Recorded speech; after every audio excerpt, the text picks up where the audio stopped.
to call me Crazy Joe, but now they can call me Fat Man. What up? Welcome back to the Necro Zoo. I am Bones. And in this one, let's go ahead and add one more figure to my McFarlane DC Multiverse collection.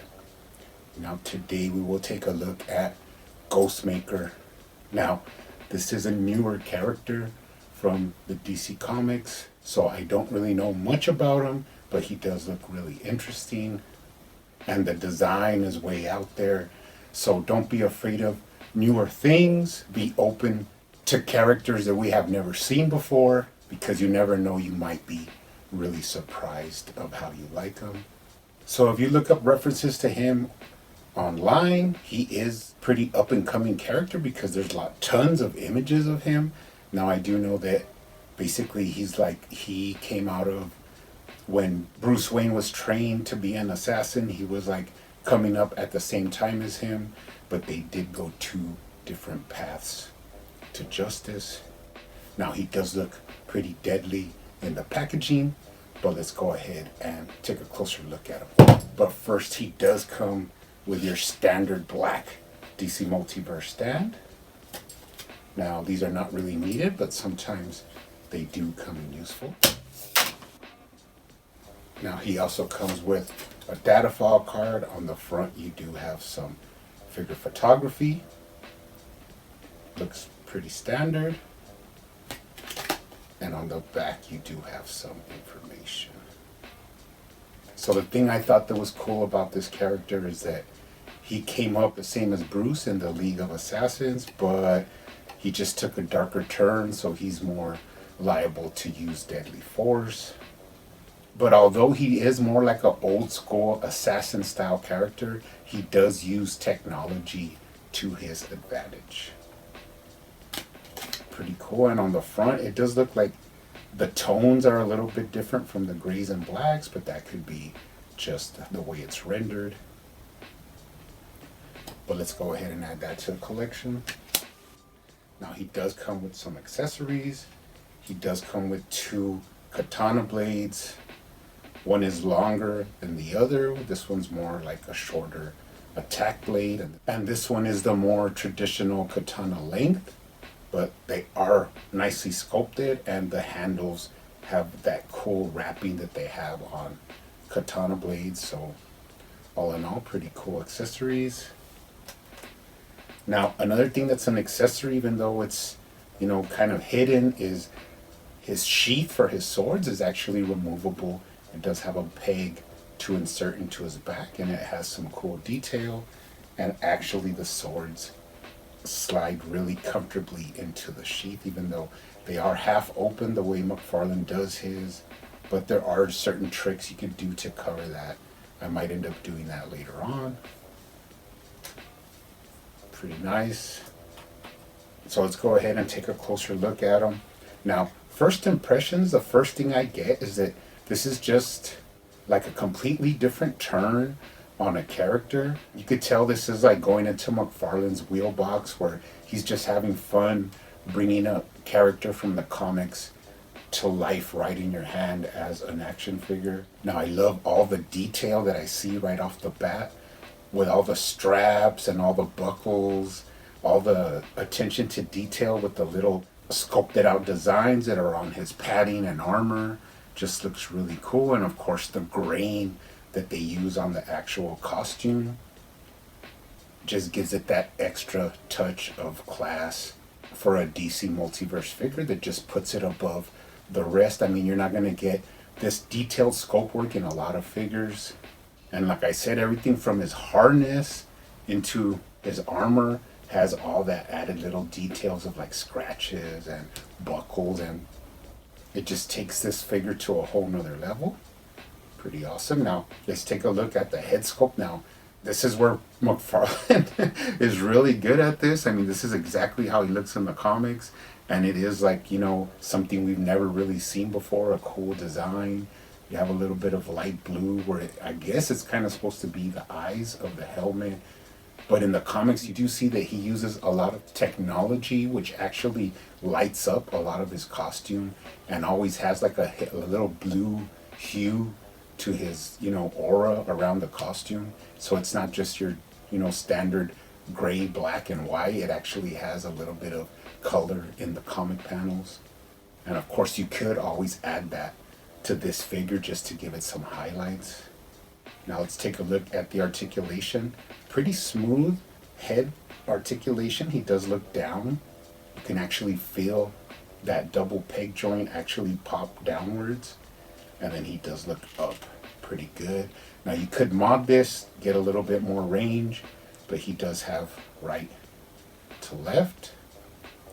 And of course you can tilt his head for some attitude. Now, one thing is that the way he has like his hood wrapped around his neck, it does like hit when you turn it to the right, but it is pliable to where it moves out of the way. So not really a hindrance there.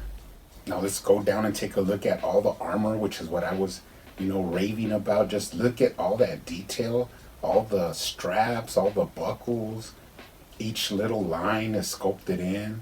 It's just like a real cool interpretation of a character and actually making it in physical form.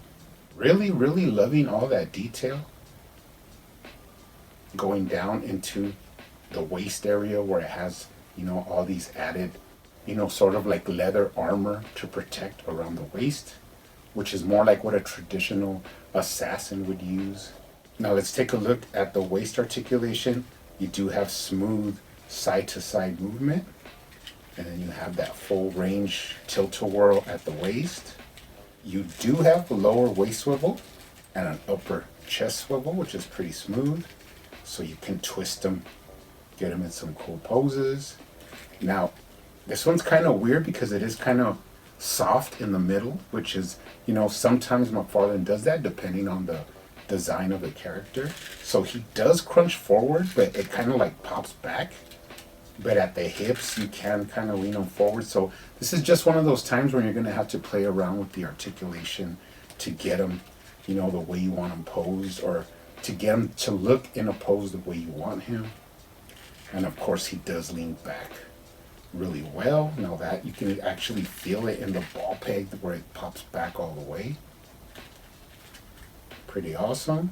Let's take a look at the shoulder. I'll look at the right side this time because the left is under this cape, so it's going to be a little bit restricted. So we'll get more of an idea here on the right side. Now it does have that bushing socket joint where you get up and down movement, front to back, a lot of range. Of course, the shoulder pauldron moves to get out of the way. He does have a bicep swivel, double jointed elbows, and then moving from that shoulder guard down, you get that grain texture of the cloth part of the costume into some pretty nice gauntlets, and actually some pretty nice sculpted out hands, which are different than any other hands we've seen before. This is a completely unique sculpt to this character. And on the other side, same thing, you have a shoulder guard, but it's kind of, restricted because of the cape, but you can still get movement out of it, and it goes down into some cool forearm guards. Now, it's kind of hard to get them in a T-pose because of that one shoulder guard. Now, if you twist the arm, you can get it out there, and then this pauldron goes above the costume. That way you can get them in a T-pose. But like I said before, this is one of those situations where the uniqueness of this figure makes you have to adapt to the way you want to pose him to achieve, what you want. But you can still get his arms above his head. The cape is pliable, so you can force it, to get pretty much erect above the head pose. Now let's go down to the thighs, which this is what I've really been interested to check out. He does have a tiny bit of thigh swivel, but it's really restricted. I mean, if you were to heat this up, you might get a little bit more out of it. But surprisingly, if you lift up his leg, He has cool swivel there, so that's kind of like what you're looking for once his leg is down. But you know, that way he could get a real nice split. And since this is an acrobatic, you know, stealthy character, I don't mind the splits. But he can kick up really smoothly, and of course he could kick back as well. Don't be afraid, because when you put the legs back, the trunks go back to their original form. Now let's check out these knees, because they're really, you know, unique. He only has single jointed knees, but they are on a swivel, so that adds to the articulation. But you can still get that pretty nice hip swivel at the hip. Straighten them out. You have up and down at the ankle, left to right, rocker, and of course toe articulation. Now before we go, let's take a look at the lower body. I'm really loving this design because it's something that's, you know, out there and you've never seen before. Kind of like a ruffled up, you know, fluffy pants down here, but with nice texture. And then you could tell the difference where there's leather that has like a leather grain, and then cloth that has more like a little beaded grain there, like a thermal kind of texture. And then I love the way the upper part of the shin goes down into the ankle. That's a really beautifully sculpted ball joint. And then it goes down into the boots, giving you like a clean sculpt where it doesn't break up, but still retaining that smooth articulation.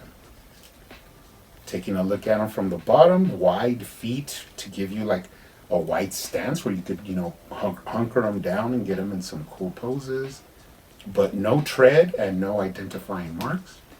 Moving up the back, beautiful sculpt work continues, even under the cape and into the back where he has that peg where you can actually attach his sheath. Pretty smoothly. And then the cape, of course, textured and resembling a cloth goods cape, but it is plastic, just soft. And then going up into the hood. Really beautiful figure. Now you can put the swords in there and just finish off the look with those like swords peeking out from behind him where he can access them, you know, at any moment. Pretty awesome. Now, one thing I did want to do is that in a lot of the images in the comics, his like little bracket here, this like triangular looking coupling here is always like shining blue. I'm not sure why that is. I mean, you'd have to check out the comics, but I wanted to add some blue paint just to emulate that look, which gives them a little bit of pop, you know, so it's not so drab. And I even added a little bit to the eyes to also heighten them up a little bit. Now the swords do fit nicely into his hands, making him look, you know, ready to slice and dice. So all in all, I'm actually really surprised with this figure. He's more beautiful than people have, you know, made me think. There's a lot of detail and attention to detail there that is something that I really enjoy about the DC Multiverse from McFarlane. Now before we go, let's do some comparisons really quick.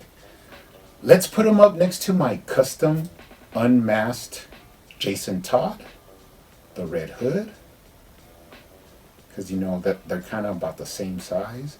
But then let's put him up to like a Kit Bash Batman that I'm kind of like playing around with. Maybe I might end up making a complete, you know, custom figure from this Batman setup. But he looks really good standing next to him. Like I said, you can get him in some cool poses with his swords, and he's just a really out there figure that I have to say is bringing a lot to the game that I'm really enjoying. But you guys keep hunting out there, keep collecting, keep customizing, and I will see you on the next one.